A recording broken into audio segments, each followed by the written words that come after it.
고려가 건국되고 한 200년 정도가 지난 다음부터 유망 현상이 발생하기 시작합니다. 토지를 빼앗기는 농민들, 또 과중한 수취에 시달리는 농민들, 이런 사람들이 자기 본거지를 떠나기 시작해요. 유망으로 나타나게 되는데, 농민들은 당장 살기가 어려워지니까 다른 지역으로 떠나는 거지만 국가의 입장에서 볼 때는 본관제의 근간이 흔들린다, 이렇게 받아들이겠죠. 자, 그것 때문에 간무라고 하는 임시 관리를 파견해서 이 유망을 막아보려고 합니다. 하지만 좀 더 근본적인 문제가 있었어요. 조세, 공부, 여격 가운데 조세와 여격, 이 두 가지는 개인에게 부과가 됐지만 공부는 공동 부과가 됩니다. 군현 단위로 부과를 하면 군현에서는 그것을 아마 마을 단위로 나누어서 부과를 시켰을 거예요. 한 마을 사람들이 공동으로 어떤 물자를 장만해야 되는데 마을 사람 가운데 일부가 유망을 하게 되면 남아있는 사람이 유망한 사람 몫까지 채워야 되는, 그래서 부담이 더 커지는 일이 벌어지잖아요. 그래서 살기가 더 어려워지니까 유망이 더 일어나는 악순환 구조로 들어가게 되는 거죠. 이것이 12세기 후반에 전국적인 농민항쟁이 일어나는 출발점이 됩니다. 유망이 일어나고 이 사람들이 어딘가에 모여서 도적이 되었다라는 이런 기록이 나오게 되고, 이런 상태에서 뭔가 일정한 조건이 갖추어지면 밀란이 발생한다, 이거거든요. 그래서 1170년 무신난이 일어난 다음부터 1196년 최충원이 집권하는 그 25년 동안 전국에서 밀란이 일어나게 되는데, 이런 과정 속에서 이 본관제가 위협을 받게 되죠. 이것이 첫 번째입니다. 두 번째 위기는 전쟁 때문에 와요. 몽골의 침략을 받아서 1231년부터 1259년까지 28년 동안 전쟁을 하게 되는데, 이때 몽골군이 공격을 해 들어오면 사람들을 주변의 산성이나 섬으로 대피시키는 산성해도 입보책이라고 하는 것으로 대응을 했거든요. 산성이나 섬으로 들어간다. 뭐죠? 본관지를 떠난 거예요. 몽골군이 돌아간 다음에 다시 본관지로 돌아갈 수도 있지만 그렇게 하지 않는 경우도 있었겠죠. 이 전쟁을 거치면서 본관지와 거주지가 일치하지 않는 현상이 더 많이 발생하게 됩니다. 세 번째 위기는 원의 간섭을 받는 그 100년 동안 찾아옵니다. 흔히 원 간섭기라고 불리는 이 시기에 토지와 신분 문제, 권력을 가지고 있는 사람들이 남의 토지를 빼앗고 양민을 억지로 노비를 만드는 일, 이런 일들이 자행되면서 많은 사람들이 유망을 하게 되는데, 원간섭기에는 이 유망이 아주 특별한 양상을 띠게 됩니다. 국외로 유망을 한다는 것이죠. 원과 고려 사이의 국경이 낮아져요. 이러면서 고려에서 살기가 어려워진 사람들이 국경을 넘어서 원으로 들어갑니다. 지금 요동지방, 이 지역에 들어가기도 하고, 또 하나는 쌍성총관부 지역입니다. 쌍성총관부는 고려 땅이었지만 쌍성총관부 설치된 이후로는 원나라 영토로 편입이 됐기 때문에 여기로 들어가면 고려의 통치를 받지 않게 돼요. 해외 유망, 이런 일이 벌어진 거죠. 자, 초기의 유망, 전쟁, 원간섭기의 유망, 이런 것들을 거치면서 점차 본관지와 거주지의 일치를 생명으로 하는 본관제가 해체되기 시작합니다. 조선이 건국된 다음에 뭔가 새로운 통치제도가 필요했던 것이죠. 본관제는 이제 재기능을 하지 못하게 됩니다. 그 복잡한 위계를 가진 지방제도를 가지고 전국을 통치하기는 어려운 상황이 돼요. 여기에 또 한 가지 복잡한 위계가 왜 생겼느냐면, 각 지방 간의 발전의 격차 때문에 생겼던 것인데 15세기가 되면 이 격차가 어느 정도 줄어들게 됩니다. 이렇게 복잡한 위계를 그대로 남겨둘 이유도 이제는 없어지는 거죠. 그래서 조선 초기가 되면 전국의 지방제도를 개편해서 일률적으로 모든 군현의 지방관을 파견해서 통치하는 체제로 바뀌게 됩니다. 고려식 지방통치가 이때 종언을 고하게 되는 거죠. 그렇게 되다 보니까 본관제는 이제 실질적인 기능이 없는 옛날의 제도, 흔적으로만 남아있는 옛 제도가 됩니다. 여전히 지역과 성씨를 결합한 본관이라고 하는 것은 있지만 그것이 이제는 내가 사는 곳이 본관이 아니라 내 시조가 살던 곳, 아주 옛날에 있었던 그런 유물이 되는 거죠. 이런 상태가 조선시대 내내 지속되다가 지금까지도 이어지고 있는 겁니다. 현재 약 3,500개의 본관이 있어요. 그리고 우리는 형해화된 이 본관이 어디냐고 지금도 묻고 있는 거죠. 그 본관에 좋은 본관, 나쁜 본관이 있나요? 조선시대를 거치면서 그런 건 이미 없어졌습니다. 여기에 이런 것도 있어요.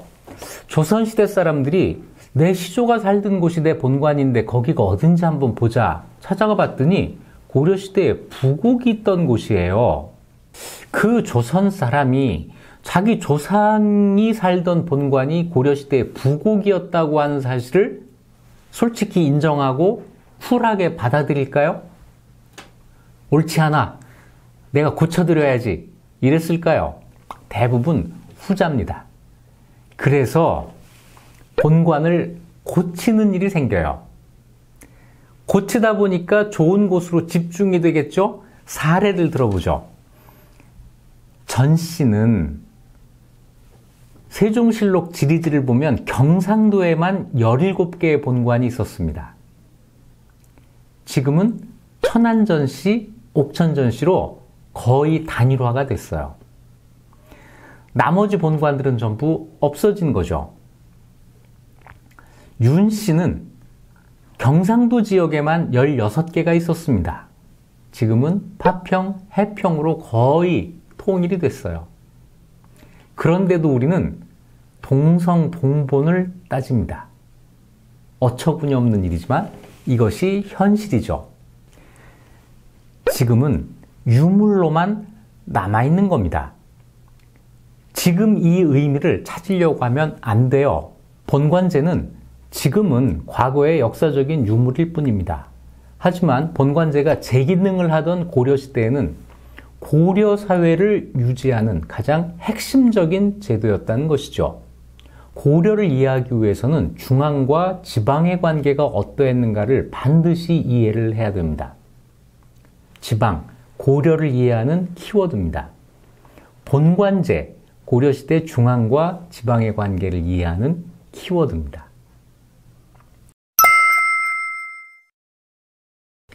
자, 고려시대 여성들은 어땠을까요? 여성들도 아버지를 따라서 본관과 성이 있습니다. 이걸 가지고 결혼을 하는 거죠. 결혼한 다음에도 그 성씨를 그대로 사용을 합니다.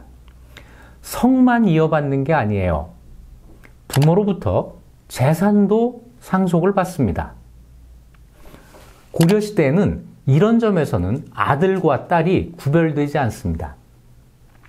사회활동은 남자들의 전유물이죠.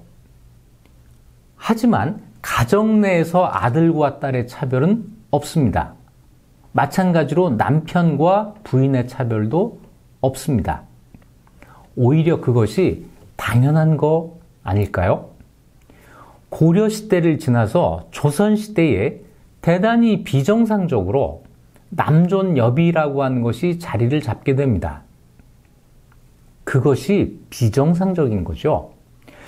지금까지 본관제를 통해서 고려가 지방 사람들이 세운 나라라는 점을 설명해 봤습니다. 고려는 어떤 나라인가? 불교, 유교가 공존한 나라, 귀족 문화가 발달한 나라, 넓은 세상과 교류한 나라, 지방 사람들이 세운 나라, 10글자로 하나 더 만들어 보죠. 딸에게 재산을 남긴 나라. 10글자가 되네요. 재산의 상속에서 고려시대에는 아들, 딸을 차별하지 않고 균분 상속을 했습니다. 토지와 노비를 똑같이 나누어 준 것이죠. 상속의 대가는 당연히 윤회봉사입니다. 제사를 올린다는 것이죠.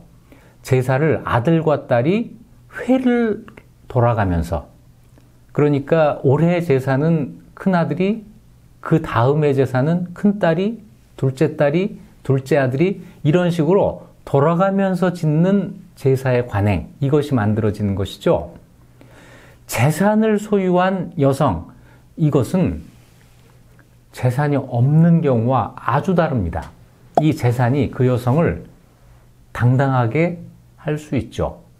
어떤 점에서 그럴까요? 네, 이혼을 할 수 있습니다. 여성이 이혼을 하지 못하는 가장 중요한 이유, 이혼을 했을 때 살아갈 방법이 없다. 이러면 이혼을 하지 못하죠. 지금도 그런 여성이 많이 있는 것으로 알고 있습니다. 조선시대에는 이혼이 자유롭지 못했습니다. 이혼을 하더라도 이혼한 여성이 살아갈 길이 막연했습니다. 하지만 고려는 여성이 자기 재산을 가지고 있었죠. 고려에서는 혼인을 할 경우에 남자가 여자 집으로 들어가서 사는 것이 일반적이었습니다. 그러면 그 집에는 모든 재산에 딱지가 붙어 있었을 것 같아요. TV는 부인 거, 냉장고는 남편 것, 뭐 이런 식으로 돼 있겠죠? 저기 토지는 부인의 토지, 저 노비는 남편의 노비. 이혼이라는 게 어떤 식으로 이루어질까요? 처가에 살고 있던 남자가 자기 재산을 가지고 나가면 이혼이 성립이 되는 거죠. 이혼이 자유로웠을 것이다.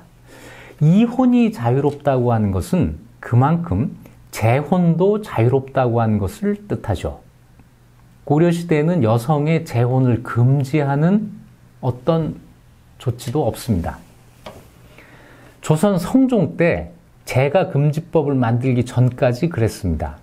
고려 충선왕의 왕비 가운데에는 왕과 재혼한 여성도 있었습니다. 이혼, 재혼 이런 것들이 전혀 여성에게 불이익이 되지 않는 이런 사회. 물론 남녀가 평등했던 것은 아닙니다. 역시 관직을 비롯한 모든 사회활동은 남성의 전유물이었고 집안에서는 여성의 아버지의 가부장권이 살아있습니다. 하지만 그 아래에서는 차별이 덜했던 사회, 이것이 고려죠. 너무나도 자연스럽고 정상적인 게 아니었을까요? 그 상태에서 남녀의 평등을 위해서 좀 더 노력을 해가는 것이 아마 정상적인 역사 발전의 길이었을 겁니다. 하지만 조선시대에 역행을 했죠. 역행한 그 상태가 지금 우리가 다시 평등을 실현하기 위해서 노력해야 하는 출발점이 되고 있는 것입니다. 훨씬 더 많이 노력을 해야 될 것입니다.